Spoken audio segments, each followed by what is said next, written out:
He's in our world now, and this time, there's no escape from the Mind Flayer. Experience the most terrifying moments of Netflix's Stranger Things Seasons 2 and 3 at the world's premiere Halloween event. It's Universal's Halloween Horror Nights. Select nights September 6th through November 2nd. Save up to $52 on select nights. Visit HalloweenHorrorNights.com. Online only. Restrictions apply. Not recommended for children under 13. TV party tonight! TV party tonight! Oh, we got nothing better to do than watch TV and have a couple of brews. Don't want to talk about anything else. We don't want to know.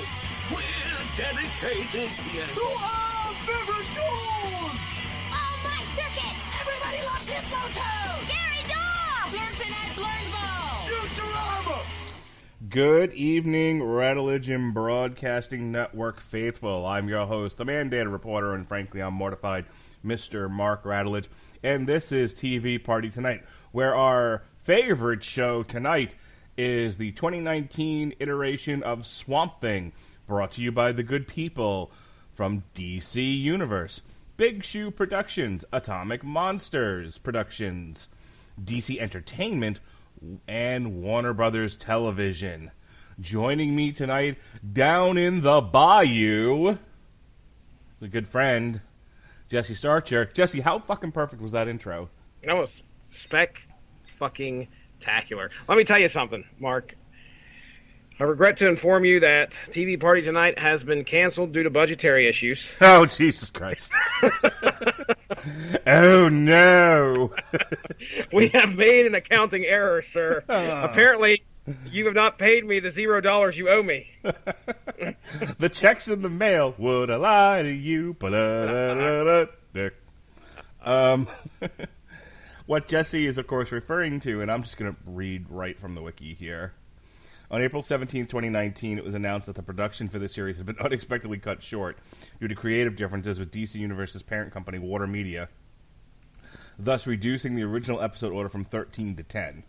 Further reports stated that the series had been canceled due to budget shortfalls after the expected level of tax rebates offered by the state of North Kakalaki. I bet Ric Flair ran off with all the money. Dropped an elbow on it, picked it up, and ran. That's right. He punched out a Warner Brothers executive, fucking gave him the figure four. Charlotte grabbed the bag, and they headed for the car and drove out of there. Nut-shotted one of the... It was crazy. David Flair hit somebody with a kendo stick. It was awful. Oh, wow. No, he was going to show up. Yeah. Were substantially reduced. A representative from DC Universe stated that the streaming service is being reevaluated and there are no plans for Season 2. When asked why specifically the show was canceled, despite the finale introducing the full-on Floronic Man... Yep. The spokesperson responded, "Unfortunately, we are not in a position to answer that at this time." And then a gunshot was heard. I think I added that part. Yeah.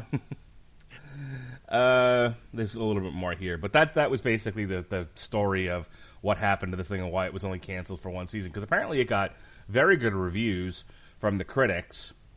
I don't know how we don't have access to the DC Universe's numbers as far as how many people watched it, but near as I can tell, it was a pretty well lauded series. I thought we're going to break it down and talk about it, but I thought it was very good. And I'm not the hugest fan of Swamp Thing. You can check out our source material podcast on the Alan Moore Swamp Thing to hear all about that. What does Alan Moore think, Jesse? Oh, it's fucking unbelievable that they would fucking cancel my fucking show. Somebody call give me a number. I want to talk to somebody about it. I understand he said fucking Blue Devil. You put Blue Devil in my fucking show? Oh, man. I want to... Ian Ziering, that fucking guy from Beverly Hills 90210? Fucking Ian Ziering, the Sharknado guy? Fuck this guy. Wait a second. We got to do the obligatory, and the women were all whores. Everybody on the show's a whore. Crystal Reed, you whore from Gotham. I don't know if you remember her or not. She played the famous mob boss on that show. Gosh, what? Sophia Falcone. Yeah, she played the Falcone daughter. Mm-hmm. I knew she looked familiar. Never watched an episode of that, but I did recognize her. It must have been from a promo or something, and saw that she was part of Gotham. Anyway, interesting. You watched all that. I never did. Yeah, I suffered through the many seasons of the hot garbage that was Gotham. That's why we never talked about it. I'm like, I can't even bring myself to discuss this. It's just going to be me ranting for an hour. That, and I don't think anybody else I knew watched it that was willing to come on here and talk about it. All right, but so we're not here to talk about how shitty a show Gotham was, nor are we here to do Alan Moore impressions, though these are a few of my favorite things. We're here to talk about Swamp Thing. Jesse, for those that didn't listen to the Source Material podcast, how well did you know Swamp Thing going into the show? Did you have any expectations? Was it just like, well, Mark's making me watch this shit, so I guess, I gotta, but I really had nothing else that brought you to the series. What was your experience? Yeah, I was not somebody that read a lot of Swamp Thing. I knew who Swamp Thing was. I didn't get into the comics. I have always heard the Alan Moore comics were really, they were just, everybody that talked about them was like, you've got to read them. So up until our source material discussion, I had never read those comics. I remember watching the movie, the 1980, was it 1982? Mm-hmm. So, and I know you guys are going to be talking about that here later this week. Yes, I remember watching with Andrea Barbubi. That's right. And so I remember watching that movie. I've watched it a couple times since when I was a kid. I had no idea the depths of the character, especially when Alan Moore took over the character and what he did with him, which is represented almost, fairly well, I'll say, in this series. There are definitely elements of it. So now, as for wanting to watch this series, I had heard a lot of people say that it was really good. There were people that had access to the DC app. Sorry, my son yelled and screamed upstairs. He sounds like he fell out of his bed, and it's kind of crazy since his bed's only 1 foot off the floor now since I took the bunk bed down. So I don't know how in the world. We're back. We had to take a pause for the cause to make sure one of Jesse's sons hadn't broke his fucking neck trying to go to the bathroom. Jesse, can you give us a ground report? Everything is fine. I came upstairs and Caleb said, "I'm sorry I scared you, Dad. When I got out of bed, I tripped over Colton." Okay, all right. As long as nobody's bleeding, we're back and we're good to go. So, yeah, I had heard a lot of good things about the series. Have not had the inclination of going and watching this show until I heard the good reviews. And then, of course, you said, hey, we want to cover it. I was like, all right, I'm down. Let's watch it and let's see what we get. All right.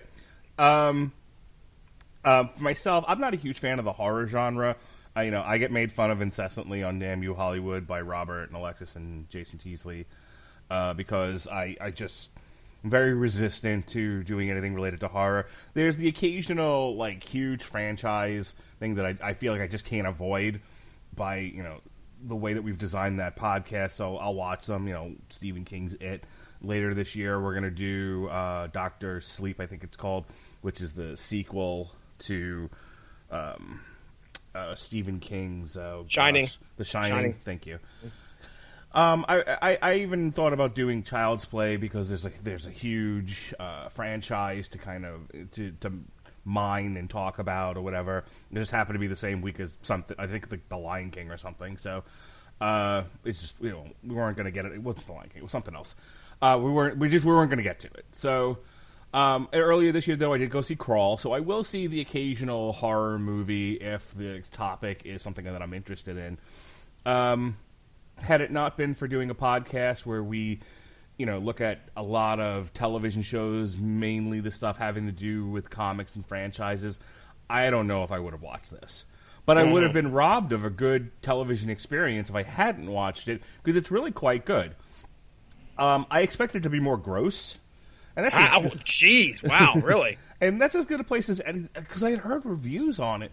I didn't get to it until, the last episode, I think, is August 2nd. It started May 31st, and the 10th episode was August 2nd. We're getting to it now. It's the middle of August, and I just watched it last week. And going into it, I'm like, all right, let's make sure all the lights are on. Yeah. I had heard that it's gross and it's got that it definitely mines the horror genre. Yeah. So I expected the worst out of this, and it was really quite tame. I thought, I don't know. So we'll start there. I mean, as far as the horror elements, what were you expecting? Well, yeah, I was not expecting what we got. I was actually taken aback some of the gross stuff that happened in it. That first episode when they're doing, I think it's the first episode when they're doing the autopsy on the dude that happened to be one of the unfortunate guys that got hit with the swamp disease or blight or whatever the hell it is, and basically turned into some kind of crazy root. Just nastiness. All right, but he's dead. All right, so they take him and they autopsy him, and that was when I was like, oh my gosh, the body started breaking in half, and roots and vines and stuff started coming out of him, and I put this on Facebook, and a lot of people might say that it was kind of, I don't know, sacrilegious to even say so, but John Carpenter's The Thing. Have you ever watched that? Hi, I'm Mark. Have we met?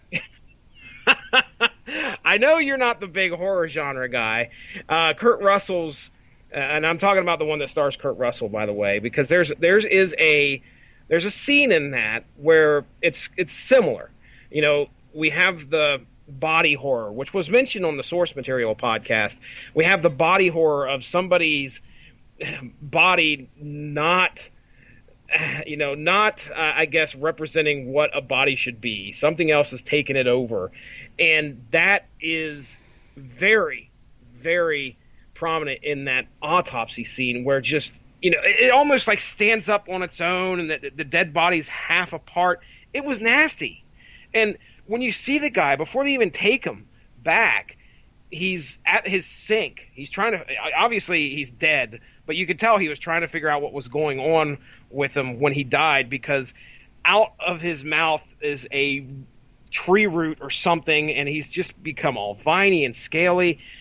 There were many spots throughout this series, and I think you said that it does tame off, or does kind of trail off towards the end. It doesn't get as gross, which you're right.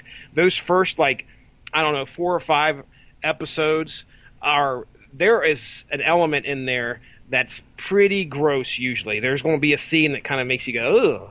And it's always something to do with the mouth. That's what, the little girl throwing up like the weeds and stuff, or the swamp plants. I was like, ugh. That was, something's always shooting out of somebody's mouth. And that was what I think got me. And even at the end, the final episode, I think it was the final episode, Avery ends up doing that. And there was just some nasty stuff that happened throughout it. So as far as the gross things, I am completely on the side of the people that say it was way gross. It was a lot more disgusting than I was expecting it to happen. And there was a lot of, and we'll probably touch on this too, but on top of the grossness, you had the supernatural elements throughout the series too. Mm-hmm. That kind of dealt with possession and all this other stuff. But yeah, there's my take on it. So, just to put a pin in this put an exclamation point on this conversation and move on. Like I said, going into it, I had here comes the swamp vine. It's coming out, Mark. Cough it up. start barfing swamp water. Going into it, I had heard that there was a lot of visual horror elements, and it wasn't scary. It just gets gross at times. And they were in the first 3 or 4 episodes. They're dead on with that. Like you said, after that, they're more dealing with the story. There's less of it. You get used to seeing Swamp Thing, and Swamp Thing doesn't look particularly gross to begin with. I'll tell you what I got frightened of, though. I want to say, we were talking recently about when you were first exposed to horror, and I brought up the fact that I used to watch my dad's VHS tapes, movies that he had taped off of HBO. Mm-hmm. So probably between the ages of 6 and 8 when I was old enough, maybe even 5, when I was old enough to be able to independently operate the VCR and go Know through what my you're doing. go and be able to read. So that would have been an element too. So probably more 6. Be able to read the VHS tapes. Read my dad's handwriting and say and just play different movies. Go kids, if you're listening to this podcast, there used to be a thing called a VCR and VHS tapes. You may have also heard the term Betamax. Don't worry about that. Ooh, yeah, let's just skip that education. But you could probably get about 2 movies onto a VHS tape before you ran out of tape. So my dad taped a lot of stuff off of HBO, usually 2 movies a piece, and one of those was Poltergeist. Oh yeah, and that movie scared the piss out of me for a long time. Like, the tree. I had a tree outside of my window when I was a kid when we lived in Uniondale, New York, and I thought that tree was going to kill me, just like it tried to kill that kid. Another great example of stuff coming out of somebody's mouth. Do you remember when there's a point where he's about ready to go to bed in that movie, and he like coughs up something or throws up something, and it ends up being this like wiggly worm, and it turns into this big gooey thing and crawls out the fucking bedroom but right before it leaves the room, it looks back at him and kind of smiles. Oh, it's so nasty. I don't remember that. I do remember Craig T. Nelson's face peeling off. Oh, dude, that shit stays with you. Trust me. I was there. Okay, so the reason why I brought that up, so people are like, what are we doing, Swamp Thing or Poltergeist here? Or just things to go bump in the night. Craig T. Nelson's face peeling off, and to a lesser degree, the final scene of Raiders of the Lost Ark, where everyone starts melting when they open up the Ark of the Covenant. Spoilers. Both of which grossed me out so much as a kid that those are still with me. So when there's the part early on in Swamp Thing where the girl starts ripping off like her IV, and like Swamp Thing is like grabbing portions of his head and pulling it off and everything, and I'm like, oh, she's gonna rip her face off. Like even when Quagmire does it on Family Guy, like he did acid or something and ripped off his own face, I can't deal with it. Like I gotta look away. So I'm scared to fucking death. This poor kid is gonna start tearing at her own skin. Now she doesn't. She doesn't even. I've had an IV in me. It's not that easy to pull out. But she manages to pull an IV out without getting blood everywhere. But she does. And thankfully, it just ends with that. But they use a slow motion effect, and there's that music, sound effect going along with it. So I'm just she's gonna pull her face off. I'm hiding behind my fingers. I'm a 43-year-old man. Hey, I think I was wrong, by the way. I might have been thinking about Poltergeist too. Okay, so, yeah, because I don't remember that from the first Poltergeist. Yeah, I remember it's Craig T. Nelson who definitely does the puking, and he was just Anyway, all right, go ahead. But yeah, so there's that. There's a bit with the guy with the bugs, where he's just made up of bugs now. Oh, and they're crawling out of his mouth and stuff like that. I'm telling you. Yeah, that was gross. Beyond that, though, the occasional creepy ghost that they do, so in the show, for those that I'm assuming people who have listened to this have watched the show. There's a bit where they continue. One of the major plot points of this is that Abby Arcane, who is played by Crystal Reed. Yeah, Crystal Reed. Yeah. Was present on the day that the girl she grew up with, apparently something happened where she was adopted by the Avery family, so she kind of grew up with Shauna Avery as her non-biological sister, and they were out messing around. They jumped off a bridge, they were in the water, and something in the water grabbed at Shauna and drowned her. Which, did they ever get to what that was? Did I miss something? Did they ever say what that was? There's a lot of unanswered questions in this season. I think that is definitely one of them. My guess would be the darkness that was supposedly growing in the swamp. Okay. But whatever. But something she managed to survive jumping off a bridge into the water, and then Abby goes in after her, and she comes up for air, and she's like, "You dick." and then suddenly something pulls her down again, and and so she drowns. And so for years, Abby carried around the guilt of having not been able to save Shauna, blaming herself for letting Shauna drown because she did not make the connection that something pulled the girl, underneath, like her brain just blocked it or whatever, PTSD, what have you. But it's a major reason why Abby left Murray in the first place, and went gallivanting about the world as a doctor in the CDC. Well, Shauna shows up a few times as a ghost, and of course she looks like, the chick from The Ring. Mm-hmm. She's gross, she's pale. She's wet. She's damp. She's moist. Yes, indeed. And again, it didn't bother me. It's not pleasant to look at, but as far as considering how bad the horror genre can get, I didn't think that was too bad. Ooh, what'd you think of the dude getting the hook through the face? That scared me for a second. I mean, that as far as like that was I don't like even remember this. You don't remember, like, the dude, he was a cop. I think it was his first or second episode, and they're out there. Oh, you're talking like the harpoon? Yeah. Oh. Yeah. Damn. I don't know. I can occasionally deal with a slasher film, and you're right, that was very slasherish. It was. So Robert Winfrey made me go see the last Saw movie, which is a lot of dismembering people. Plus, I watched the Purge series on USA Network last year. There's a lot of stabbing that goes on in these things. And so, like, a guy getting stabbed in the face with a harpoon, even though, like, I love the camera direction on that shot because it happens off camera, right? Yeah. You don't he's just talking. He's just like, hey, I might be arresting you guys. One never knows. I'm a game warden. Fucking harpoon through the side of the head. And the camera doesn't even move. It's just wide on his face with the harpoon in there. And he's like, so good. It was jarring, but like I wasn't like, Bobby, calling up Melissa, come home. Yeah.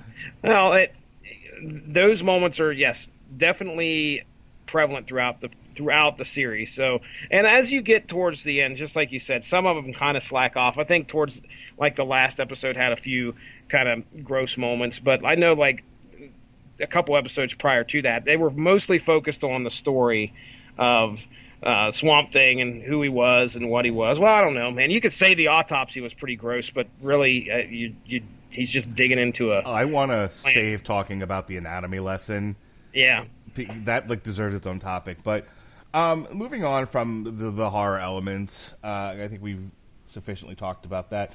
Let's talk about some of our characters here.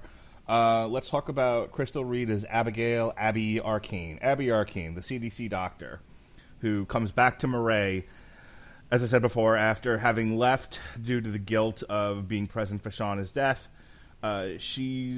When we meet her, she's somewhere in Africa dealing with an outbreak of like Ebola or whatever. And just, they tell her, hey, some crazy swamp virus is killing people in Murray.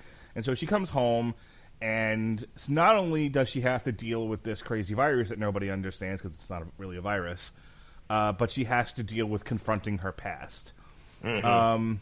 And her story is intertwined with Alec Holland, who is a disgraced botanist? What is he? I cannot remember. Scientist. Yep, there you go. He's a disgraced scientist who's working for Avery Sunderland, who's basically our villain in this thing, more so than anybody else present. And so he's there working for the company, and he's supposed to be doing one thing, but he's now trying to figure out what's causing the for the lack of a better phrase, the swamp virus. And so they are intertwined because, they're now working towards the same goal, and so they start working together. Just in general, what did you think of Crystal Reed's portrayal of Abby Arcane? I think she did a fine job. She had to portray somebody that was obviously dealing with a dark past and having to go back and face that. I mean, I'll never. I specifically remember when she walks into the bar. She thinks she's going to have a good time catching up with her friend, and sitting there talking to. Oh my gosh. Well, anyway, she's going there, and then Liz Tremaine, and then oh my gosh, Maria Sunderland. When she shows up, Yes. She shows up and she's just like, no nonsense. I knew that immediately there was some tension because she starts crying, and you could see her eyes welling up, and I was like, oh man, they have these two have a history, and it's a very sad history. The fact that she was brought into that family, grew up a sister to them and a daughter to the Sunderlands, and then she turns around and ends up being involved in that accident and gets her the Sunderland's actual daughter killed. So anyway, dealing with that, she had to portray all that regret, all that history, and then she also has to be this brave woman, Wonder Woman type figure, where she's got to face head on this crazy disease that's going around this swamp. And not only that, she also has to once she finds out about the swamp thing, she's got to deal with that as well. So she, for a female character here in this show, she did a fine job being one of the more prominent characters. Can't really say much. I didn't have any problems with her acting, that's for sure. I think she did fine. Despite the fact that the show is called Swamp Thing, she's the star of this thing. Yes, Abby Arcane is the star. And I would tell you that, by and large, if she's not working, the show kind of falls apart. The whole thing is kind of tethered to her. And I'm bringing that up because when we do these TV parties, part of the reason why I kind of dissect the show by looking at individual characters and performances, because a lot of times the problem with the show, if you go back and listen to our Lost in Space show that we did, there are some elements of the show that don't work because the characters are either poorly written or poorly acted.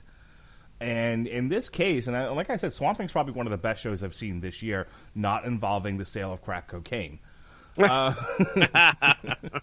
So there's no crack in Murray, from what I can tell. Just let it share.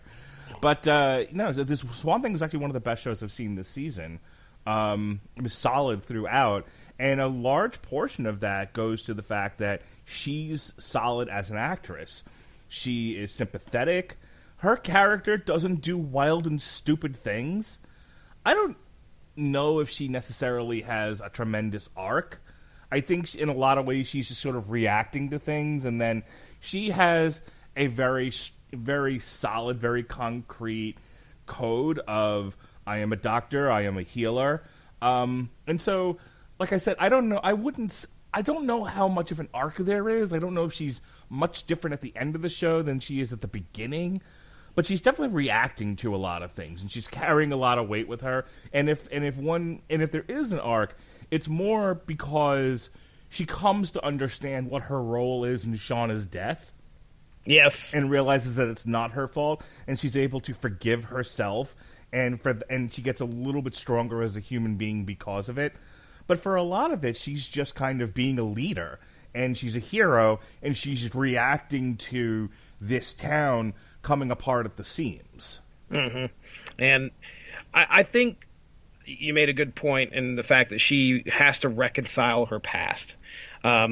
She's back here. She has to deal with her, her sister's death, and the fact that her family blames her for it. And she has to deal with all that. And by the end of towards the end of the series or the season, she is definitely able to overcome that. She realizes what a manipulative prick that Avery is, and the fact that her mom is not doing well at all, and she understands it. Well, that she's just dealing with it as she can. But anyway, yeah, I mean, she did a fine job. Just like you said, central character. Obviously, her relationship with Alec Holland's a big part of this, where she is kind of like she's the link for Swamp Thing to the town and the real world, I guess you'd say. Weirdly, this show is one of the few where I don't have any complaints about anyone in the cast. Okay. It's a weird thing because normally there's somebody who I think is shrill, or I think, there's an actor who their performance drove me up the wall. I can't think of even Ian Ziering as Blue Devil. Like, who would think like, oh, isn't he the 90210 and the Sharknado guy? I was goofing on that before. Like, really? I bet he sucks. No, he's actually really good. Like, I feel bad for this guy because he gets such schlock parts, but he's actually quite a good actor, at least as near as I can tell in this show. Yeah, I can't think of anybody that I had a problem with. I think if I was going to complain about anybody, it would be Will Patton. I think that's his name. I had the cast in front of me here. Who plays Avery? I don't know. Maybe it was just his motivation for the character, but he smiles all the fucking time, and that's way Southern though. Like you gotta forgive that. That's like an antebellum old South kind of a. Everyone is super polite and super light and smiley, but their dicks underneath. Yeah, you want some of this turtle soup? Since I own the building, I let myself in. And I'm like, I'm making some turtle soup.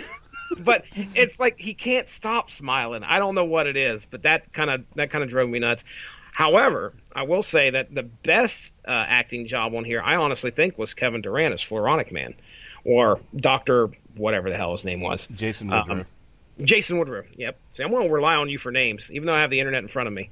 I cannot remember. Now, I forgot Swamp Thing's actual name, Alec Holland, by the way. Mm-hmm. But yeah, Kevin Durant, at first I was like, oh man, this guy's a dick in everything I've watched. Everything I've watched. I'm like, this guy's he's going to make it miserable for me. But he had that eccentricity.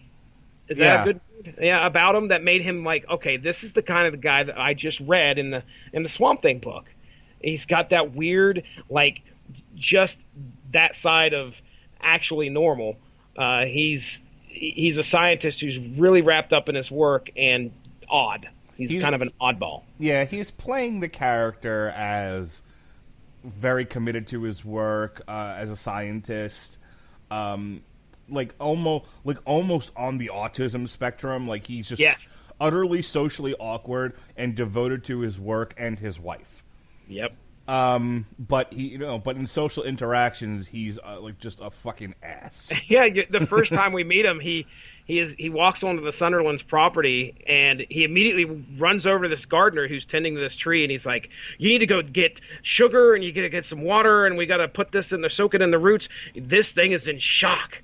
Right. So he obviously knows what he's doing, but then he walks up to meet Avery Sunderland and puts his hand out to shake his hand, and his hand is covered in dirt. Right, and his wife just wants to push him in the pool. Yeah, she's like, "God, this fucking guy. You're not allowed to talk to people. Go away." Yeah. Let's we're skipping ahead here, and I don't disagree with you. I don't know what else Kevin Durant has been in. I don't really remember him. Like a lot of people in this cast. Some I recognize, some I'm like, I would have to Wikipedia you. You don't look familiar at all.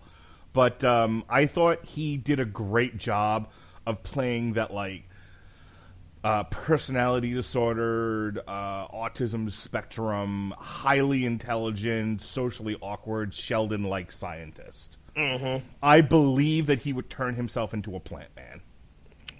Yeah, and we get to see just a tiny bit of that. Man, it's heartbreaking to know that we're not going to get a second season of this because you just get a tiny bit of that. Let's put a pin in that because I want to come back to it at the end of the podcast about what's next for Swamp Thing. Sure. Because I don't want to get sidetracked with basically where Warner Brothers is going with their streaming services. That's a whole other conversation. All right. Let's talk about Andy Bean and Derek Mears as Alec Holland and the Swamp Thing. So there's Andy Bean, who I believe, Andy Bean is the actor who plays Alec Holland. And then when he transformed into Swamp Thing and they're filming the Swamp Thing scenes, that's Derek Mears. And I thought the portrayal of him by Andy Bean was fine. What I liked here, this is what I wanted to say. I want to see if you agree with me on this. I thought Andy Bean and Crystal Reed had tons of on-screen chemistry. Oh yeah. I thought the two of them, and this is the third leg holding up the second leg holding up the stool, because as I said before, if she's not working, the whole series kind of falls apart. The other leg, if it's not working, the whole thing falls down, is Swamp Thing. Yeah. If he's not sympathetic, or if he looks shitty, or if his scenes are just labored and meandering, then the whole series is going to fall apart, because there's not a whole lot else keeping this thing up of interest. Agreed. There's the episode where, Andy Bean doesn't get a whole lot of screen time. When you think about it, he was probably in, 3 or 4 episodes of this? He's in the entire first episode. Yep. Yeah. Okay, so that's where the Swamp, at the end of that, he becomes Swamp Thing. Right. And then there's the episode where he uses the hallucinogenic plant to make it look like him. And he's in that episode all the way through. So we're talking maybe 2.5 to 3 episodes at most, where and the other episodes are just bit parts. But either way, there definitely is some chemistry between the two, to where it feels like these two have a kinship. The two characters have a kinship, and you could understand the love, I guess you would say, that Swamp Thing has for Abby. Mm-hmm. He did a great job, in my opinion. Whenever he was on the screen, I believed what both of those two were doing. Yeah.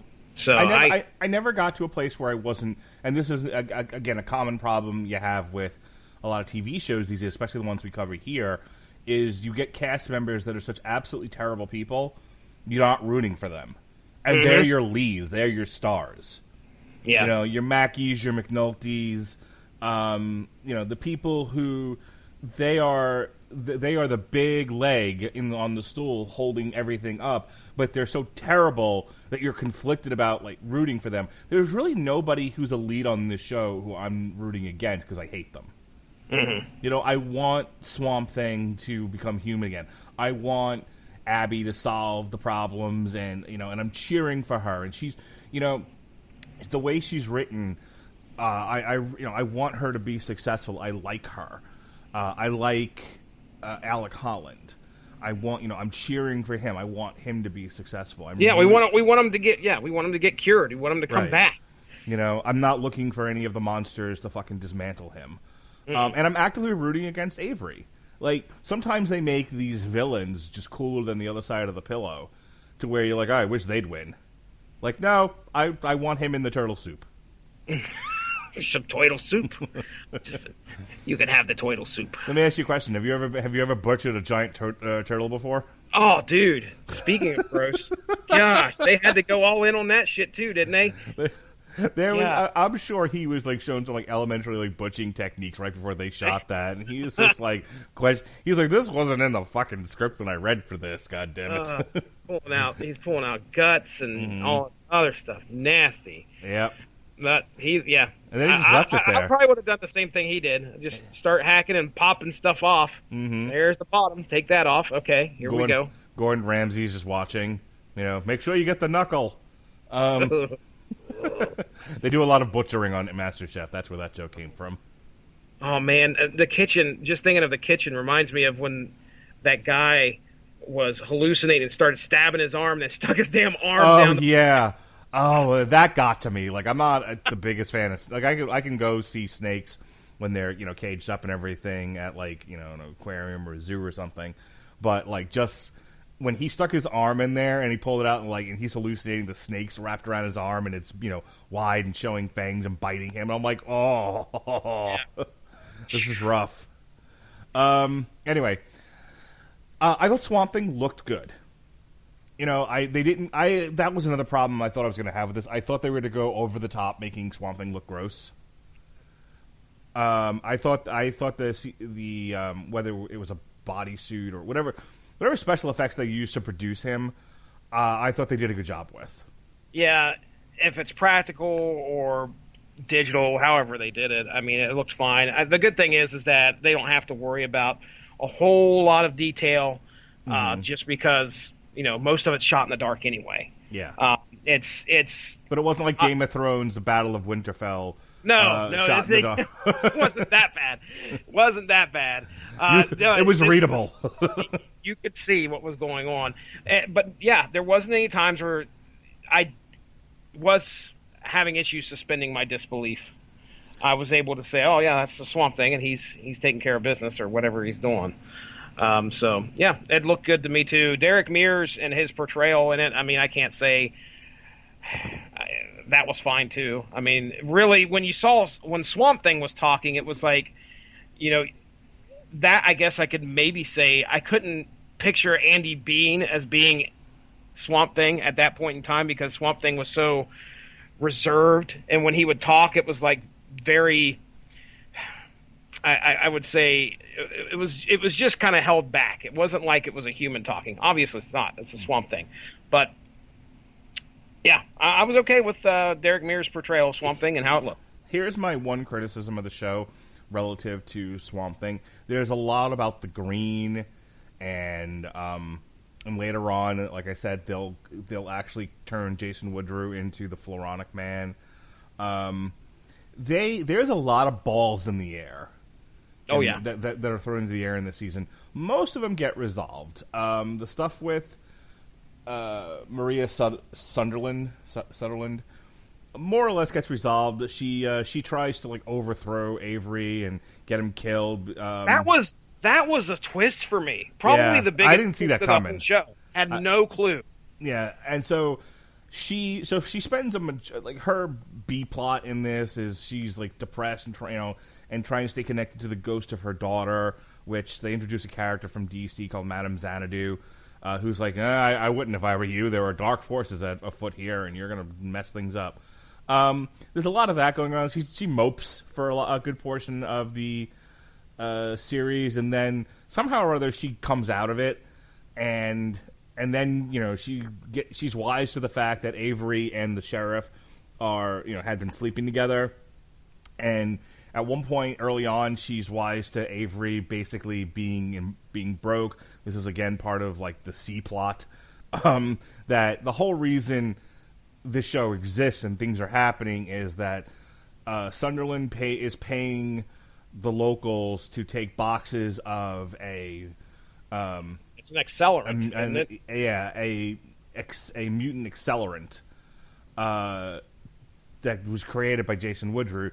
They're throwing it in the water because the expectation is that the trees will grow exponentially faster and they'll draw water out of the swamp, and they can develop the land, and whatever else gets produced in the swamp they can use for medicines and biopharmaceuticals, that sort of thing. So that and of course what we learn through the course of the show is that the reason why the swamp is reacting the way that it is and people are getting sick is the swamp is fighting back. This leads to conversations about the green. This is where I started with this. And they touch on the green a bit. They dedicate at least one episode to the green and the darkness and the rot and everything. But they don't really get more into it. And I feel like they left a lot on the table thinking there was going to be a season 2, possibly a season 3. So they'll get to it. Mm-hmm. And I really hate that. Well, we're coming off of those books from the 80s that we read with Alan Moore, and of course we've read other stuff with Swamp Thing in it where, they talked about the green, and yeah, there is so much possibility, but the problem is you only have 10 episodes to make that right first down from impression. 13. So yeah, down from 13. You're right.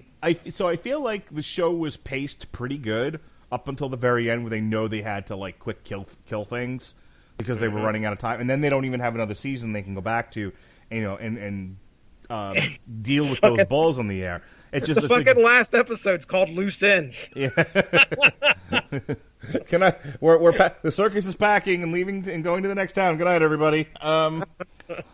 Yeah, and so I think that was probably one of the few frustrations I had about this show was they left a lot on the table. They clearly left the Floronic Man on the table. They left the green on the table. Blue Devil. What actually pulled Shauna down? They resolved the Blue Devil thing. What? How? he fulfilled his he fulfilled the prophecy or whatever. He did what he was supposed to do as Blue Devil, and then he left town. He went back to Hollywood. Oh, he did. I had no. Okay, I must have missed that. I thought That might have been while you were napping. Just remember, sir, that I remember the Blue Devil showing up and helping them out, Right. and like burning the faces off of people. But then I didn't realize he had left. I thought he just took off and disappeared. And they actually said that he went back to Hollywood. Yes. Okay. Yeah, if you'll recall, he tries to leave early on in the season. I do remember that. Yeah, And he he tries burns- to go through and burns Right. himself. Right. And then he goes to see Madame Xanadu, and Madame Xanadu says that the time has come for better things, for cabbages and kings. The last of Wonderland That's for crazy. you. But Abby Arcane has come, and this is who you were meant to protect. And and he was like, "Okay, what do I have to do?" And he was like, "Can't tell you. Time, only time will tell." Eventually your purpose will be known. And at the end, where he has what's the character's name? Who are you talking about here? I'll try and Phantom help you. Stranger. Macon Blair is the Phantom Stranger. Another DC comic character. They really made pretty good use of D and fucking F-list characters. Was that who it was supposed to be? Yes. Okay, I know the Phantom Stranger was the one that was in the episode where it was just him, showing up at Swamp Thing, asking him about the fishing. I knew that's who it was, but he was also involved in the Blue Devil arc. Yes, he's the one that shows up on set that initially turns Ian Ziering into the Blue Devil. I thought that was the devil himself or some shit. Nope. Okay, that was the Phantom Stranger. all right. Well, yeah, you could tell how how much I gleaned from that. That arc seemed to go by. First off, it wasn't featured in every episode, which is fine, but it really. He turned into the Blue Devil. He showed up and rescued him, and I thought, well, we're going to get more of this. He's going to be more involved. Maybe that's why I'm thinking it should have Nope, lasted left the long. mask on the side of the road and took the fuck off. ABC, bye. All right. Anyway, so this whole meandering part of our conversation here, I was starting with just wanting to talk about the Sutherlands, but I wanted to address what their arcs were and how they were intertwined. Talked a little bit about Maria. Just want to kind of shoot back to you. Her ebb and flow, her rise and fall. What did you think of Virginia Madsen as Maria Sunderland? She did a fine job. Like I said, the biggest twist was finding out that she was working with, towards the end she was working with the sheriff. And, I felt for her. She lost her daughter. She's obviously going through stuff, and she lays that out all on the table right there, almost literally, when she finds Abby Holland at the bar and says, "This is what I've went through, and now you've shown back up." Where, she really does portray a grieving parent pretty well. And then, of course, things start to go off the deep end with where she starts seeing the ghost of her daughter, and then that ghost possesses the little kid, and it's we have those horror elements that are intertwined there. And then she thinks that she got rid of her husband, where their plot, the sheriff and hers plot to get him killed, and then he shows back up and has her committed. Now, help me out. Did she get released from the insane asylum, or was she still in there by the end of I feel like by the end she was still psychiatrically committed. Okay, so she was still in there. Yeah. I remember doesn't Abby show up for like a quick second and talk to her, and she's like, "There's no one there." And Madame Xanadu's there too, but she's a tragic character. I don't know if I imagine we'll be seeing. If they had a second season, they probably would have had something for her. She definitely comes across as frigid and calculating and cold and kind of nasty, but she's not so over the top and bad that I wanted to see her get punished. Because the one person in this entire show, more so than Woodrue, more so than anybody else, is Avery Sunderland, played by, as you said before, Will Patton. Smiley Will Patton. So slimy. Oh, yeah. He's like friendly grandpa when he's threatening to murder you. Oh yeah, He's so great. Like I thought, I guess it irked you, but I thought Will Patton was great. It's like taking somebody's hand, gently caressing their hand, and saying, if you continue to press this, I'm gonna drown you in the swamp. Yeah. Want a biscuit? Like Jesus Christ. yeah. So good. When Abby first came there, it was either the first or second time, and she was, kind of accusing him or wanting to find out what was going on in his lab. I remember that. And he specifically looks at her and he says, she goes, I can get a court order and go into your lab. And he goes, well, yeah, you could do that. I just want you to know. And he says something that's kind of veiled threat, like, and then he's like, but I'll still love you no matter what. You're like, wait a second, that isn't how this is supposed to be. Hey, get out your Radulich and Broadcasting bingo cards, because I'm here we go. I'm going to make a wrestling reference. Mm-hmm. But Bruce Pritchard talks about how, like, Vince McMahon has this sociopathic way of dealing with people, to where they come in, they've been rehearsing, they have everything they need to go at Vince and be like, I want a raise, or I want time off, or I want a different character, or I want a trip to Europe. Give me a push. Yeah, something. Whatever it is that they want out of Vince that Vince isn't currently giving them. And by the end of it, or Vince has given you a thing and you don't want to do the thing, and so you go to Vince and you're ready to like stand firm, like you're not taking no for an answer. And by the end of it, you got none of what you wanted. You've got more of what you didn't want, and somehow or other your pants is down and your asshole's greasy. You don't know what happened. Yep. Like I don't what? Yeah. What how did I end up here? I don't understand. This is Right. not where I was supposed to end up. And that's very much the Avery Sunderland character. Yeah. Until things start to just completely go off the rails for him, like when the corporation or whatever takes over, Swamp Thing fucking slaughters all those soldiers. Oh yeah. I would say up until that point, he was as slick and as smooth as any slimy villain in any show. Yeah, but he has such a soft touch about him. Yeah, I'll agree with you there. He's real soft spoken. It's rare that you hear him yell because he gets it across in that sweet Southern way that you were talking about. And that just makes you hate him that much more. There's a phrase in the South that I've learned that when people say it means you're half an idiot or you're a fucking asshole or a retard or whatever. My wife talks about this all the time. Because even though, like, her mom is actually originally from Pittsburgh, I think her dad may have been born here in Florida, but, like, he lived close to Cape Canaveral. But she tends to portray herself as, I'm from Tampa, I'm from the South. She was born for, like, 5 minutes in North Carolina and then lived in Ohio till she was, fucking 8 or 10 years old or some shit. But whatever, Tampa is also Mississippi. Got it. But I get picked on from being a wisecracking asshole, blunt New Yorker. I don't know if listeners have picked that up about me or not, because I tend to hide it real well. Yeah. That's my nose just grew and put a hole in the wall. Anyway, but they say, like, part of the reason why I sometimes have to modulate myself is because in the South, people are not that direct. People are not that abrasive. They're just as mean, but they do it in a kind of a backhanded way. Oh, yeah. Yep. And so there's a phrase, bless their heart, which is basically, if you lived in New York, is, hey, you fucking asshole.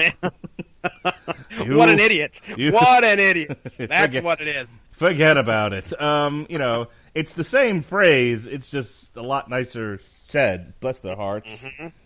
He's very bless their hearts, is where I'm going with this. Like if you had to sum up his character in one sentence, as far as notes for the actor in creating a character to portray, he's just every Sunderland is all bless their hearts. Yes, sir. There was almost a spot where it seemed like there might be some redemption for this guy after his wife well, I should say his mistress, and we find out his son conspired to kill him, and he falls into the swamp, and you're like, oh boy, what's going to happen here? He's dead? Nope, he's still alive, and Swamp Thing even takes pity on his ass.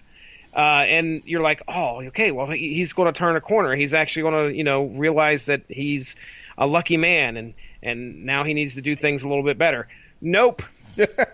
That's a lot of nope. A lot of nope, because all of a sudden the dollar signs start showing up in his eyeballs, and after the Floronic Man, our good buddy, he ends up telling him, hey, if we can get a hold of this Swamp Thing guy, there'll be a lot of money in it for you. So, let's take a pause for the cause here and talk a little bit about Podcoin. All right. Hey, everybody. I really do hope you love the Radulich Broadcasting Network. Did you know that you can actually get paid just for listening to this podcast? I know it sounds insane, but it's true. We just discovered this free new app called Podcoin, and it literally pays you to listen to podcasts. Here's how it works. You listen to podcasts, and you earn Podcoin while you listen. Then you turn that Podcoin in for gift cards at places like Amazon or Starbucks, or if you're a good person, you could even donate that Podcoin to charity. The more you listen, the more you earn. Here's what you do. Download the app right now on iPhone or Android, and I have a special code for you. Simply use our code MARKWED5. That's capital MARKWED 5. Capital MARKWED 5. MARKWED 5. And you'll get 300 Podcoin just for signing up. And if you listen to enough of us on there, you can get a cappuccino at Starbucks or an Amazon gift card on us. So go ahead and go listen to this podcast or virtually any podcast on Podcoin. And sign up with code MARKWED5. I swear it'll change the way you listen to podcasts. All right, so two more characters I want to quick talk about. One major, one minor. We've mentioned them both in brief before, but I want to give them a full talk about, and then I want to talk about the anatomy lesson, and then last final thoughts, burning desires, and we'll get out of here. We got to talk a little bit more about Kevin Durant as Jason Woodrue, a.k.a. the Floronic Man, which he only becomes the Floronic Man at the end. Yeah. Selena Anduzzi plays Caroline Woodrue, who is his wife, who has, she's developing Alzheimer's, basically. Mm-hmm. Very Some sad. sort of dementia. And so by the end of it, she's mute. She has, no muscle control. And the plot line with them is after having done the dissection of Swamp Thing and realizing what he is and what all he can do, he comes to realize that using bits and pieces of him, he can maybe save his wife, and he just becomes obsessed with this. We talked, like I said, a little bit about Kevin Durant's portrayal as Jason.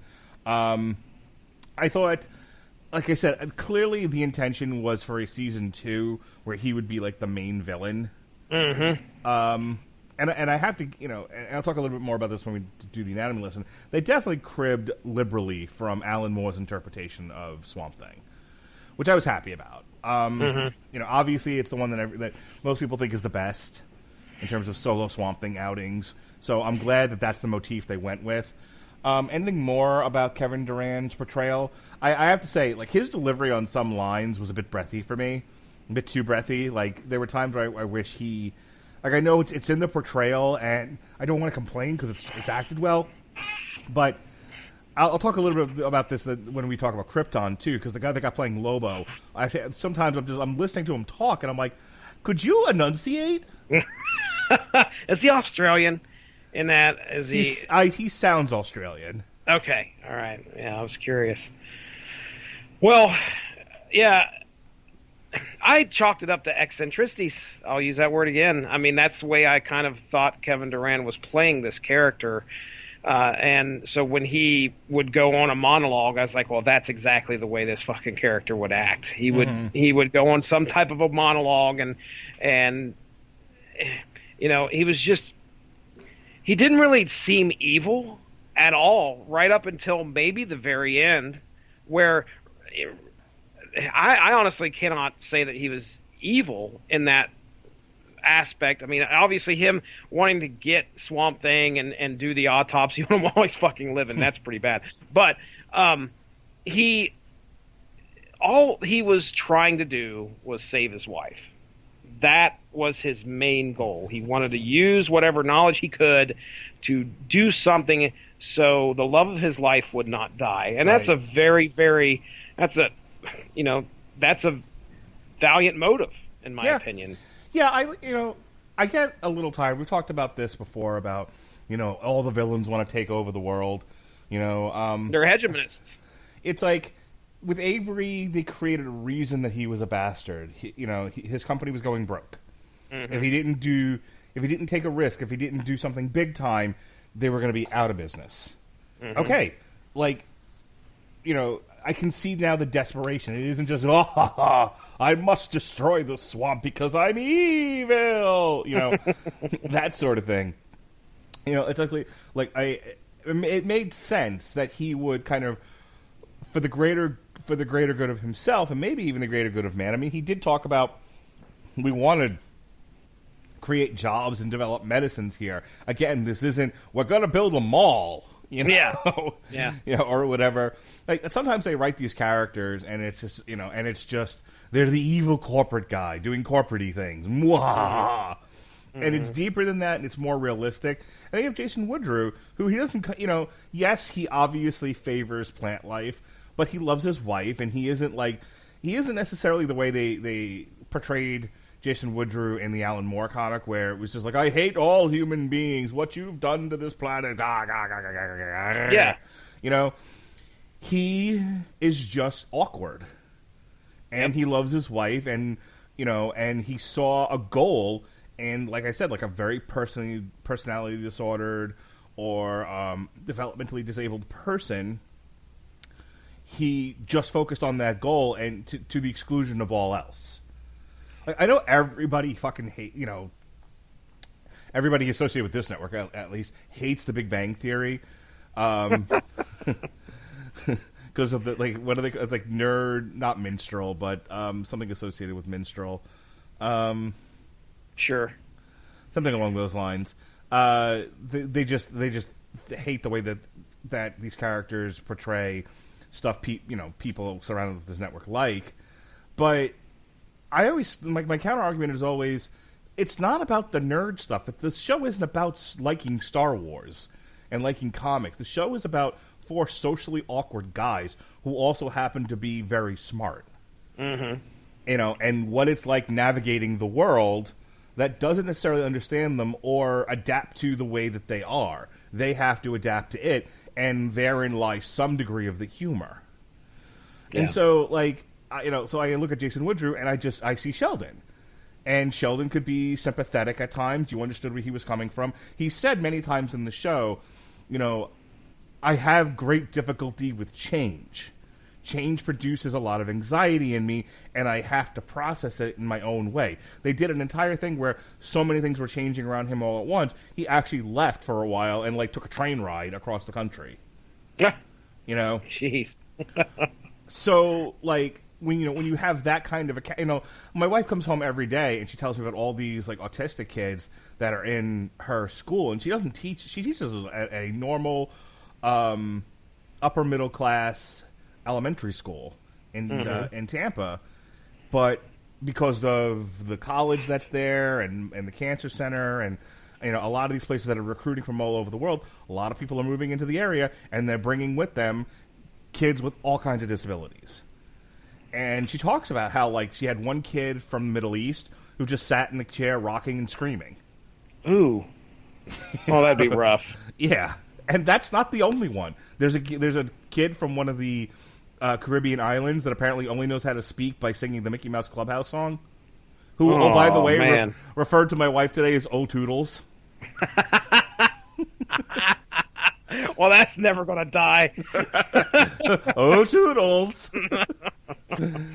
There's whenever my wife comes home, I always quote Quagmire on Family Guy, who, when he was trying to help Lois, I think it was, deal with an issue, he was like, "You want me to rub my sack on your face?" I say that to my wife constantly.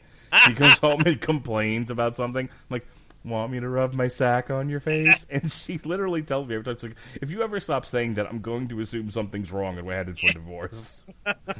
So I will add the "oh toodles" to that. Oh toodles! Oh, toodles! You want me to rub my sack on your face? Anyway, so I'm glad that's the direction they took this character. That, you know, nobody is mustache twirly evil. Everybody is sympathetic in their own way, but maybe single-minded to the exclusion of all else, to where humanity suffers. Yeah.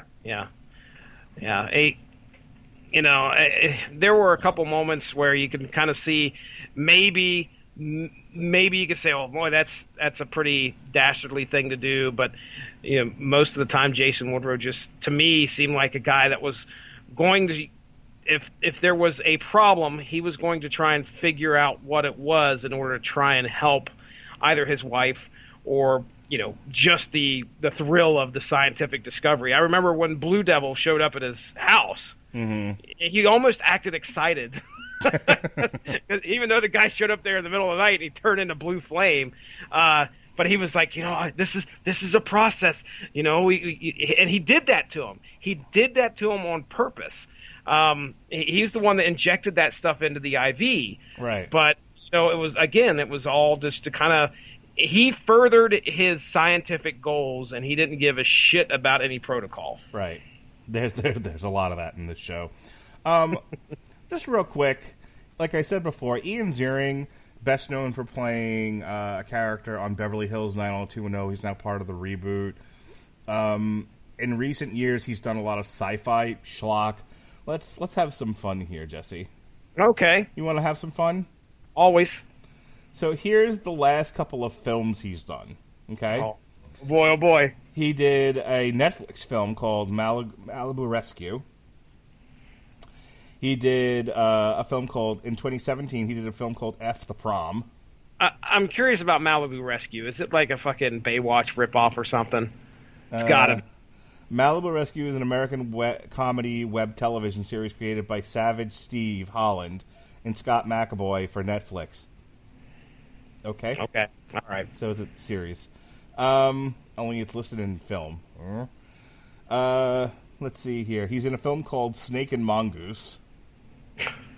Sounds great.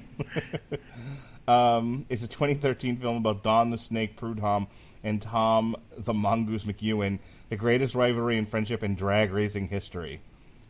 Drag racing. This dude has B-movie written all over him. Almost not even B. I mean, you can't. He's in a lot of films that don't have Wikipedia links. Yeah, it's like Disney's vehicle movies. Okay. Let's look at his television roles, shall we? Because he's probably got some Lifetime movies on there. No, he's got shit tons of television roles. Like after Melrose Place, he was on 3 episodes. Sorry, after Beverly Hills 90210, he was on 3 episodes of Melrose Place. He was on an episode of Parker Lewis Can't Lose. Oh my gosh, that's a great show. Kubiak. He was on an episode of VIP, which my uncle worked on. I don't know if you know that. Yep. I did not know that. He has a voice role for I guess this is an animated series. Yeah, the Godzilla the series that aired between 1998 and 2001. He played Dr. Nick Totopoulos. He's in Batman Beyond the movie as Mason Forrest, and he had 1 episode of Batman Beyond. He's done the 2003 animated Spider-Man as he's Harry Osborn. That's a pretty big role. I mean, really. This guy's working, man. So yeah, he definitely has. He's got some. I think as Blue Devil, he did a great job. Mm-hmm. You've already said you liked what he did. I was equally impressed. I was like, I was kind of excited to see him in this. It's what's interesting because, I watched Beverly Hills 90210 with my wife, for I think I watched the last 2 seasons with her back when it was on, and so I knew who this who this guy was. But and whenever I would watch something where he'd kind of pop up, I'd be like, oh, hey, look, it's Ian Ziering again. There he is. And here, when seeing him in this as a very, very recurring role, I was kind of excited. I was like, oh, this is actually going to be good. So, he has a ton of stuff. I'm still going through all the things. Sprout-nado? The hell was Sprout-nado? No. You missed the best one here. Lava Lantula. What? Lava Lantula. Oh, yes, that's a sci-fi movie. I remember that one. Oh, jeez. After a film that takes place after a series of volcanic eruptions in Los Angeles unleashes a swarm of gigantic lava-breathing tarantulas. What? What's his name? Finn Shepard. Oh, dude, yeah. he plays. So Finn Shepard is also in the Sharknado movies. So he's the same character from the Sharknado movies. That's wow. Fantastic. That's owning that role. But he's not Finn Shepard. He's Hunter Shaw in the upcoming zombie tidal wave. Zombie tidal wave, which we will be reviewing here on the Rattle Legend Broadcasting Network in the near future. Yeah, dude, success. This guy is box office gold. Dancing with the Stars season 4. Yeah, that really brought a lot of people back into prominence. He made it all the way to week 9. Yeah, into the semifinals, and then got eliminated. I think playing the frustrated, struggling actor who is cursed, and wait a second, he's playing this role. I give him a lot of credit. I thought he had fun with this role. I actually, I did not enjoy him ironically. Yeah. Which I think is the the fear of dealing with a character like this. I actually really enjoyed him here. I don't really know anything about the Blue Devil. Do you? Nope, no clue. I noticed that when I can't remember. It was the character, the girl that owned the bar, or was in that restaurant with her dad. Anyway, I noticed she opened up an iPad at one point and actually had the cover of a DC Blue Devil comic. Oh yeah, there's actual DC Blue Devil stuff all over his store. Oh wow, that's awesome. Yeah. Okay. So I just generally when we do these TV parties tonight, like I said, you believe he's 55 years old? Yes, 55. Yes, I do. Everybody we know from our childhood is in their 50s or older. That's amazing. He does not look that at all. Go ahead. So when we do these TV parties, we talk about the shows by talking about the characters, and that's how we flesh things out. I don't like to go through it episode by episode because there's a lot of details that I just don't remember. I don't want to get bogged down, and we'll be here for 10 hours. But I do want to talk about the anatomy lesson. Yep. When we covered this on the Swamp Thing source material, which is now in our archives, you can check that out right here on the Rattle Legend Broadcasting Network. It's in your feed if you subscribe to us through Podcoin. That's right. Right now, you'll get extra Podcoin by listening to any of our meanderings. So go ahead and do that. At least for 10 minutes, folks. For 10 minutes of your time, why not get paid to listen to our blathering? Right? That's right. Hey, real quick, I know you're getting ready to get into the anatomy lesson. You couldn't think of where Kevin Durand was from? He played Fred Dukes in the Wolverine movie, basically the Blob. Oh, that's who that was? Yes. Fantastic. Good job. All right, go ahead. So I think I texted you offline that I hope one of these, because I knew that they were they kept saying early on in the series, we got to get the Swamp Thing on the table. We got to look at him. We got to figure out what this guy is. And just in kind of reading a little bit about the show, the description of Alec Holland / Swamp Thing is he's trying to hang on to his humanity. And I'm like, this is sounding an awful lot like Alan Moore's interpretation of Swamp Thing. Yep. I hope they do the anatomy lesson. Yep. And they do. Mm-hmm. I both love and hate this episode. I hate it because it's not enough of the actual... oh God, what's the word I'm looking for? Where they dissect a dead body after, where a doctor. Oh Lord. Hopefully they'll actually use the word in this. Autopsy. Jesus. Yeah. Why? I was gonna lead you there, but I didn't know. I thought, well, that seems too easy. Damn my chemo riddled brain! I can't remember words. At least you have an excuse. Damn. Donald Trump has all my words. He has the best words. I don't know if you knew that or not. Best words. He does have the best words. He doesn't have the best countries though, but he's working on it one by one. Start with Greenland. Starting with Greenland. God bless him. Anyway. So they're doing the autopsy. So he's doing the autopsy, and in the comic, he spends almost like 90% of the comic doing it. And I told you when we discussed the comic book just how poetic and fluid and sounds like a song the way that he's talking about and philosophizing as he's doing the autopsy. I kind of wish that's what this was. Mm-hmm. There's an episode of Breaking Bad called The Fly, which is kind of like that. It's a great one. Yeah, I kind of wish that's all this was just 40 minutes or so of him at the table. I wanted him to eat yams. Yes, buddy, I understand. I wanted yams. Wanted to see it all. It was... Here's the problem. We have the unfortunate distinction of reading what this was based on going into this episode. I would have loved to have not had that knowledge, just to see how this episode would have resonated with me, because I don't know if it hit like it would have or should have. I imagine that was a big deal for other people. Have you talked to anybody that hasn't read the anatomy lesson before watching this to see? I personally don't know anyone that's watched this. Okay. I have a sneaking suspicion when they plotted the series out, this because this shares the same thing as Liz and Abby trying to save Alec from Jason, and they are helped by Blue Devil, and this is the episode where Ziering is able to take off and go back to Hollywood.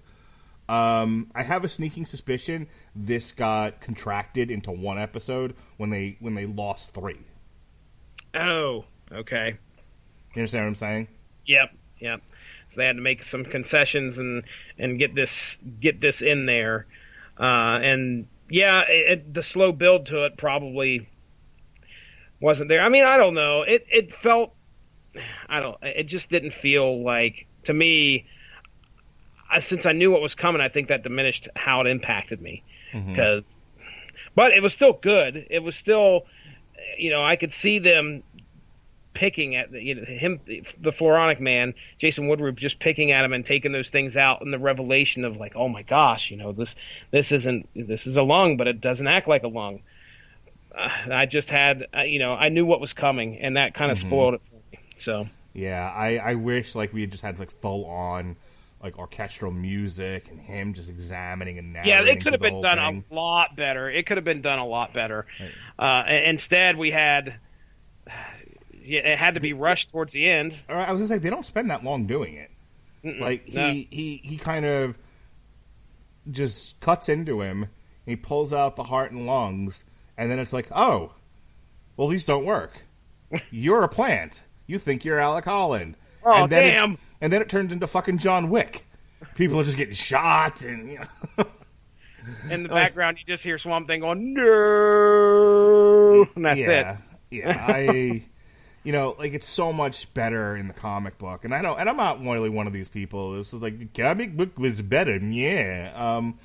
But in this particular case, they had gold. All they had to do was at least approximate what was in the comic book, and instead they kind of pointed to it, but then focused on all this other stuff in an episode called The Anatomy Lesson, which again, I'm glad you're pointing to it at best, but I feel like as a fan of that particular issue, it was we were underserved. Yeah, there isn't really a whole lot of. Well, you said that you got kind of the idea that Alec Holland or the Swamp Thing was trying to figure out his place and what he was. Now, that's definitely there. But throughout the episodes, it may have been better served if they could have weaved some more stuff in there about this upcoming existential crisis that was going to happen, just to give it that much more weight. Right. In the comic, when he finds out that he's a plant, he roots himself.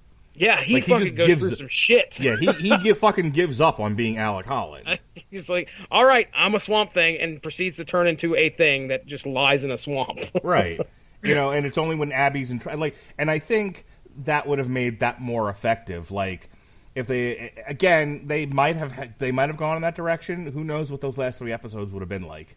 I have a funny feeling that if we had gotten through more episodes, we'd be sitting here like, it's too long. It needed to be 10 episodes. Yeah. We're never happy. No, we aren't. But that was my experience with the Marvel shows, where I thought they were way too long, and maybe 13.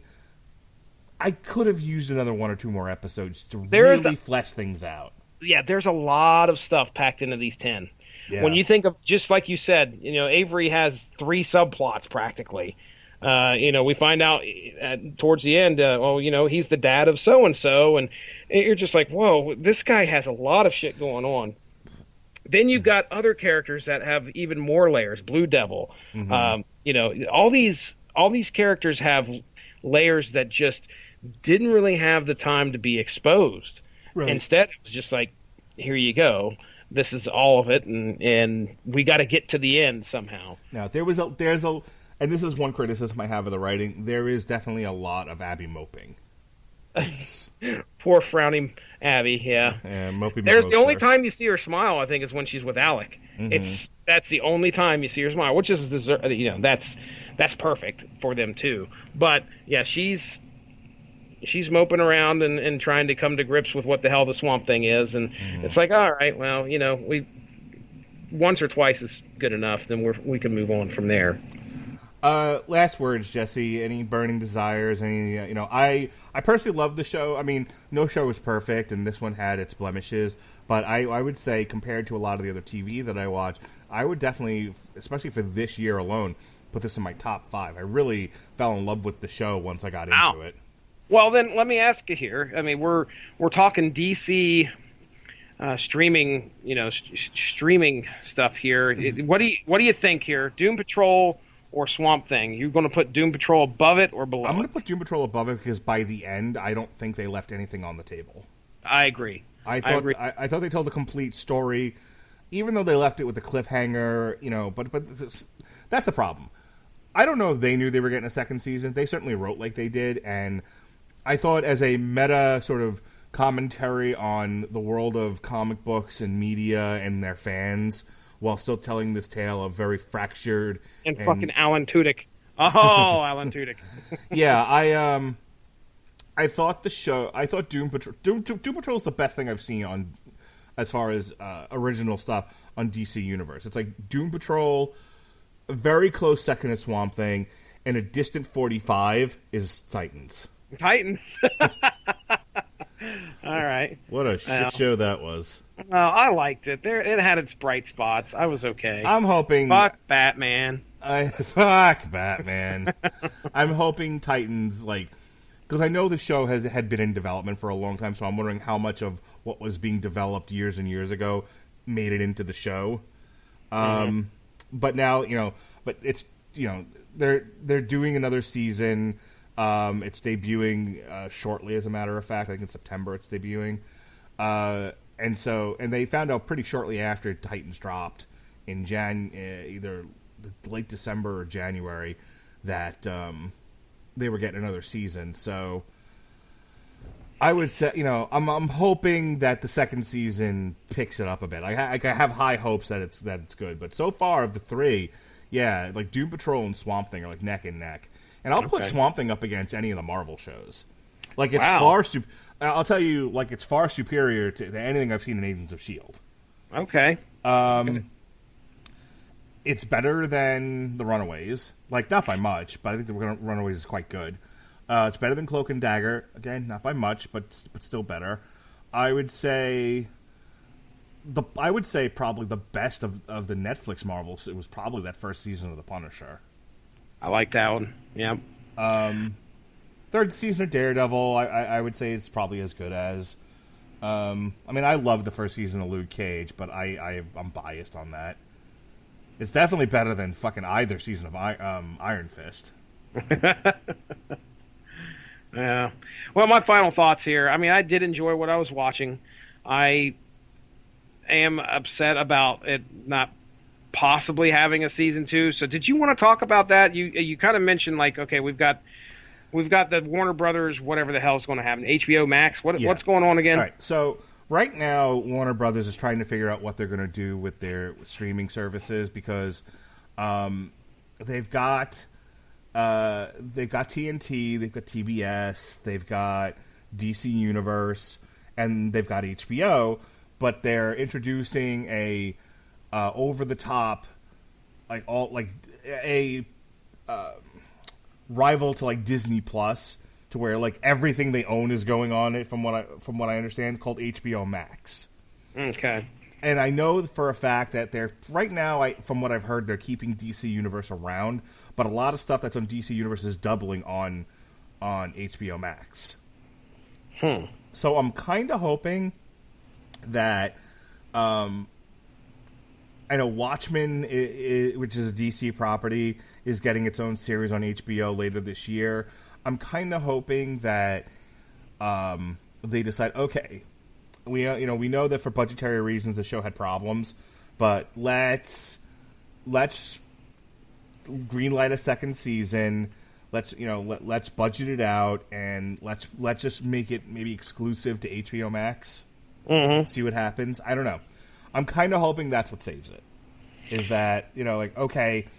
I mean, I don't know the minutia. I don't want to get too far in the weeds on this, and I don't really understand a lot of the minutia with this stuff. But I know they're all owned by the same company, so I don't know what stops them from saying, yeah, the people running the DC Universe app don't want to do another season of this because of costs. But what if we put it under the HBO tent? Mm-hmm. Which fucking Game of Thrones, it would take them 2 years to shoot a season. It was like retarded expensive. Rome was retarded expensive. I don't know if you remember the show Rome. I remember hearing about it, yeah. Yeah, that show cost like $1 zillion. That's why it only lasted 2 seasons. I think Carnival was also, even though it was fucking, looks like it was shot in a dusty parking lot somewhere, was also apparently pretty expensive, which is why that only lasted, I think, 2 seasons, even though I think the developer of that one had wanted to create like a universe for Carnival to. I think he had stories planned out for like 8 seasons, and HBO was like, "How about 2?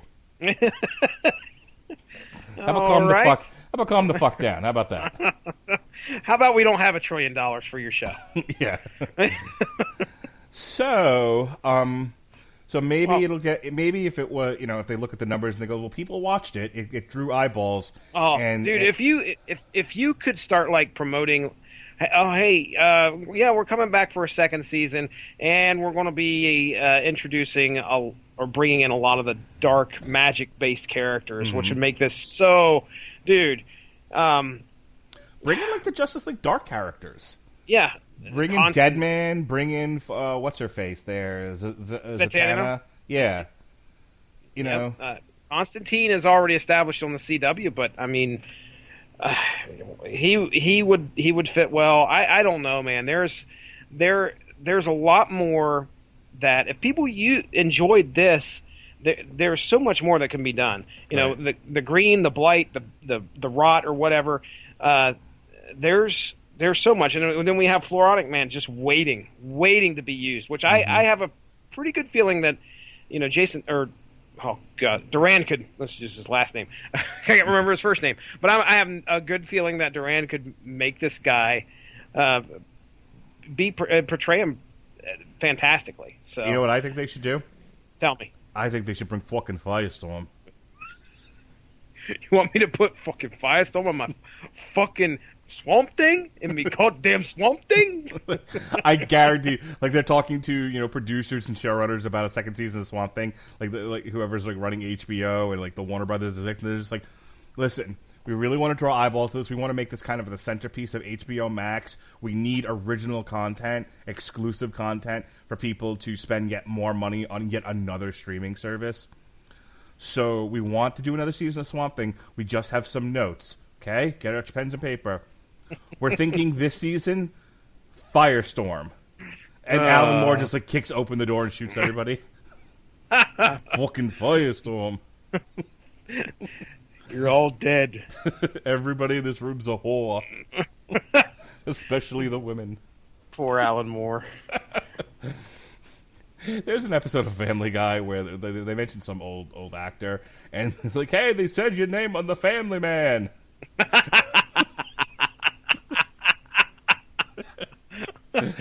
Like, someone's gonna be listening to this podcast who like knows Alan Moore, but like these guys keep making fun of you for some reason. Your name's on the internet. Fuck the internet. The internet's a bunch of whores. Give me their addresses. I've got a spell just waiting for them. I cursed Grant Morrison. I'll curse these guys too. Welcome, fucking Firestorm. All right. I think we've hit the silly wall. Yeah, we've crossed critical analysis and went straight into dipshittery. So that's the end of our Swamp Thing discussion. Jesse, what just your final thoughts here? Just a sentence or two. Overall, A, B, C, D, F. You know. Yeah, Skippy. Well, hey, I had a good time watching it. I would recommend it for anybody that's a fan of the horror genre. There were people out there that were very surprised that I likened it to Carpenter's The Thing. You'll enjoy it if you like jump scares and some creepy stuff happening on the screen, and you won't be upset about the plot that's being told and some of the characters out there. So, go if you haven't watched it yet and you sat through this whole review to hear me pitch it again. Give it a chance. Tomorrow night on the Radulich and Broadcasting Network, me, Jesse, and Alan Moore will be reviewing... He's there! Thy Art is Murder. I'm just going to keep saying he's on the shows. We'll keep doing impressions of him. We'll be doing Thy Art is Murder, Human Target. And then we conclude a week of Swamp Thing shows with the 1982 Swamp Thing movie directed by Wes Craven, starring Angela Barbubi, who's also got a cameo in this series. I don't know if you noticed that. Yes, she was the lady above Abby Arcane, wasn't she? Yeah, she was the lady back in Atlanta at the CDC. Who was I thought she was giving her the business. She was too. Which, by the way, going back to the show, another unresolved thing. Did her partner he gets like abducted and thrown into a trunk, and then they're like, he got reassigned to somewhere. Yeah. Did he get killed? I don't know. Why did he get abducted? I don't know. Maybe he's with Ian Ziering in California. Just fucking get me my pillow. I'm going back to sleep. We've got a pair of shows for you Friday. Myself, Sleepy Jesse, and Al motherfucking Sedano will be doing a review of Good Omens. The show came out earlier this year on Amazon Prime, based on the book. It's a 6-episode miniseries. I believe that's it for this show. They're done. So we're going to go ahead and review that. That'll be fun. And then as soon as that's over, there's a Showbox card on Vladimir Shishkin versus DeAndre Ward. Myself and Robert Winfrey will be doing a watch-along for that. So that'll be fun. Robert Winfrey has Saturday off from doing UFC coverage, so I browbeat him into doing a coverage with me for Sergey Kovalev versus Anthony Yard on ESPN Plus for the WBO Light Heavyweight Championship. We may do some more coverage later that night. There's a DAZN card at 9 o'clock, the Juan Francisco Estrada versus Dwayne Beeman, Steamin' Dwayne Beeman. And there's... Is that his real nickname? No, I got Steamin' something or other for a character in a show. And then there's Figaro versus Chacon on FS1. I know Victor Curcado of the All About Life podcast might have been interested in doing that one. So we'll see. You're definitely getting Sergey Kovalev versus Anthony Yard, though. And we'll see what other boxing coverage we can fit into that day. Myself, Alexis Haina, and Ronnie Adams will be doing an exclusive Patreon show. The Screaming Boy podcast, we'll be talking about D23.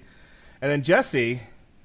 We got another toss salad and scrambled eggs week coming up here to close out the end of August. We've got DC First Superman Lobo. We've got Krypton Season 2. We've got Rage of Light Imploder. I will also be on another podcast, so I'll tell you more about that when it happens. We'll be doing a double shot of... God damn it. We'll be doing a double shot... Like, if I touch my mouse a certain way, it just goes steaming through steaming Eddie Beeman through the calendar. His name has now become a verb. Great. So you'll be getting a special horror edition of Damn You Hollywood with Jason Teasley, Robert Winfrey, and Alexis Hana. They'll be doing Ready or Not. That same day, myself and Alexis Hana will be reviewing the sci-fi original movie that looks an awful lot like Five Nights at Freddy's, but apparently isn't. The Banana Splits. You gonna watch that one, Jesse? You gonna watch it with your kids? I doubt it. I'll probably wait for you guys to review it, and then when you guys tell me that it wasn't as scary as you guys thought it was, then I'll let the kids watch it. I told my son about it. He wants to watch it. My wife was like, "He's fucking 5, no." And I had to agree with her. Five seems a bit young to see people running around in large Mickey Mouse costumes stabbing people. I had issues with Swamp Thing and my kid being in the same room, so yeah, you know. And then finally, another sci-fi movie review. Myself, Jason Teasley, maybe Alexis, maybe not. We'll be reviewing Zombie Tidal Wave. I'm going to wake up at O-Dark early in the morning and do UFC coverage with Robert Winfrey for Andrade versus Zhang. And we've had a change in the schedule. There's a lot of wrestling on August 31st, but we're not going to get to it until September 2nd. We'll do Hannibal in the afternoon with Robert Winfrey, Season 3. And then that night, myself and Chris Bailey and possibly Pat Mullen will review New Japan Pro Wrestling London Quest, NXT UK TakeOver Cardiff, and AEW All Out. That same week, we'll be starting Onslaught. 4 weeks of Onslaught, Jesse. So Onslaught Volume 1 on September 2nd. That's Labor Day. We've got a double shot of source material. We got X-Men Legacy Volume 2 in Invasive Exotics. And we're doing that because the next day, we'll be reviewing the last season of Legion on FX. I'm taking Friday off because, goddamn, pal, it's a lot of podcasts. And then we're right back Put this network over. Yeah. And then I'm throwing my wife on her ass right out of the house. I'm saying, I'm saying, get out, Toodles. Yeah, oh, Toodles, take a hike. And while she's gone, the mice will play UFC 242. Myself and Robert Winfrey will be doing coverage of Khabib Nurmagomedov versus Dustin Poirier. And we'll talk about the September shows a little next week. So, Jesse. Yeah. Tell people Ready? what you're doing and tell them about the Superblog team-up, goddammit. That's right. Super Blog Team Up, ladies and gentlemen. We are teaming with our good buddy, Chris Bailey, who's brought out the hordes of podcasters and bloggers to do the Super Blog Team Up and focus on the topic of Immortal. And I am immortal. Oh, that's a good one. That is a good one. My cousin, who I told you became a big Clutch fan, got on there and recited some lyrics today from, I can't remember which one it was. But what ended up happening was, I go back into my memories, and 8 years ago, I wrote the lyrics that came before what he wrote today. How crazy is that? That's insane. That's wild. That is insane. But so we're checking out our contribution. You check out our contribution. We've already done it. Our contribution to Immortal is Vampirella. That's right, Vampirella. Whoa, Vampirella. That's right. Roses for the Dead. 4-issue series where me and Mark got to talk about Vampirella and her tag teaming with Evilly. So check that out. That should be airing there on the 28th. And Mark, did you already pitch or did you already plug Jupiter Ascending? No, that's your job now.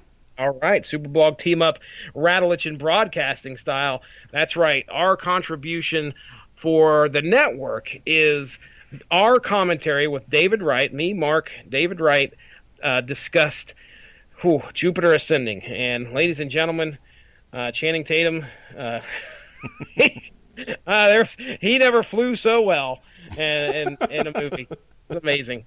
But yeah, we had a good time talking about that. So check that out. That's all happening on the 28th of August. We do have Unspoken Issues. Our podcast ties in with the Unspoken Decade, that great 90s comics website out there. Our most recent episode that will be debuting tomorrow will be our talk about Magnus Robot Fighter #1. So if you're into 90s comics, you like Valiant comics, Magnus Robot Fighter, this will be a fun one to check out.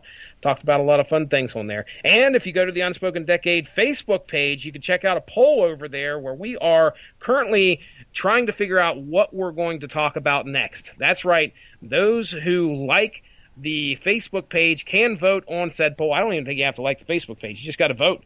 Pick a comic. There's 2 comics up there. We're doing this go round will be our discussion on a DC Marvel crossover. There's Superman Fantastic Four, and then the other one is Batman Spider-Man. So you got to pick which one you want us to talk about. Right now, Batman Spider-Man is winning like 62% over whatever's left. Yeah, I voted for Superman Fantastic Four, and then I saw how much no one wants to read that comic. I don't understand. I took that one too. And I think it's written by a pretty prominent writer, if I remember right. But anyway. Because everything has to be Batman. Whoa, yes. Fucking Batman. So other than that, hey, ladies and gentlemen, we do have a Patreon. I believe you need to check out the Patreon for the Radulich and Broadcasting Network. We got some great shows there in the Patreon. It's a custom donation.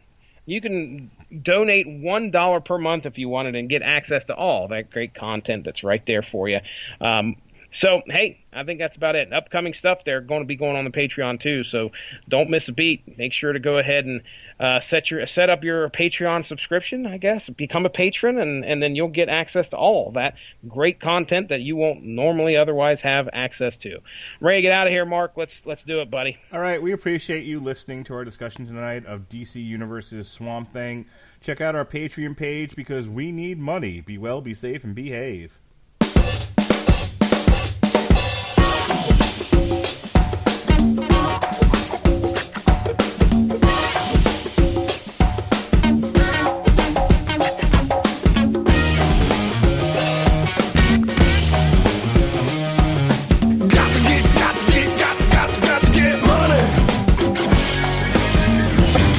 Do it right to update your home and stick to your budget. Lowe's is here to help with Labor Day savings throughout the store. Upgrade your appliances and save up to 40% off select appliance special values, like a Samsung front-load laundry pair with steam in a champagne finish was $19.98 and now is just $13.96. And refresh your home with $15 off gallon cans and $45 off 5-gallon pails via Lowe's gift card rebate when you buy select interior and exterior paint and stain. This Labor Day, do it right for less. Start with Lowe's. Paint offer valid through 9/4, appliance offer valid through 9/11, U.S. only.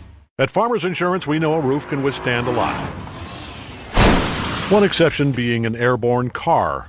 Seen it, covered it. Click for more. We are farmers. Bum, bum, bum, bum, bum, bum. Underwritten by Farmers Truck Fire Insurance Exchanges and Affiliates. Products not available in every state.